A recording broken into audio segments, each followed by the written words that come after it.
Welcome back to Cronkite News. I'm Madison Thomas with your Cronkite Sports Report from Los Angeles. Gender inequality is an issue in skateboarding. Last year, a skate park guide published an article saying less than a quarter of all skateboarders are women. Cronkite sports reporter Liam Barrett was able to catch up with a skateboarder who was helping change that narrative. 16-year-old Meredith Lowenstein is one of the few women skaters at her local park, but that hasn't stopped her from doing what she loves. 99% of the time I'm pretty outnumbered. I don't really mind it though, because I'm usually friends with people at the skate park. I've been able to skate with some girl skaters. It's just definitely more rare. Despite now being an Olympic sport, Skateboard Guide says just 16% of serious skateboarders are women. It takes courage to be a female skateboarder, and that courage impacts others. I think that seeing that someone else can do it makes them think that they'll be able to one day.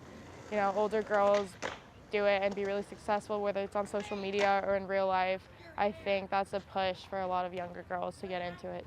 It takes a specific type of person to enact change. Trailblazing isn't for the weak-minded, something her dad says she's never been. She is definitely free-spirited and strong-willed, which I think lends itself well to the sport that she's involved in. But she's a little bit rebellious too, and I think that's to be expected with skateboarding.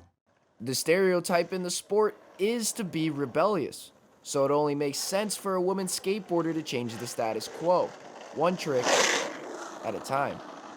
In Manhattan Beach, Liam Barrett, Cronkite News.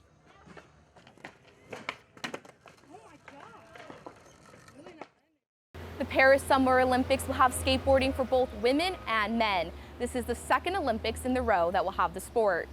Ucla Softball is currently playing a must-win game in the Women's College World Series. They are currently playing against Northwestern. They fell 2-7 yesterday against Texas in the first round of play. Shortstop Brianna Perez said their coach offers some advice going into this next game. Just lucky that the bracket's built this way and ready to fight tomorrow. That's what our game's all about, is just what you do next. That's what Coach I always says. It's not what happens, it's what you do next. And I think this team has a lot of fight in us. Phoenix Mercury player Brittany Griner has been in contact with other WNBA players through emails and letters. She has been detained in Russia for over 100 days now. Los Angeles Sparks forward Amanda Zawibi says she will be changing her number to 42 in her honor. The Mercury will be hosting the Sparks this Sunday in Phoenix. That's it for your Cronkite Sports Report from Los Angeles. Back to you.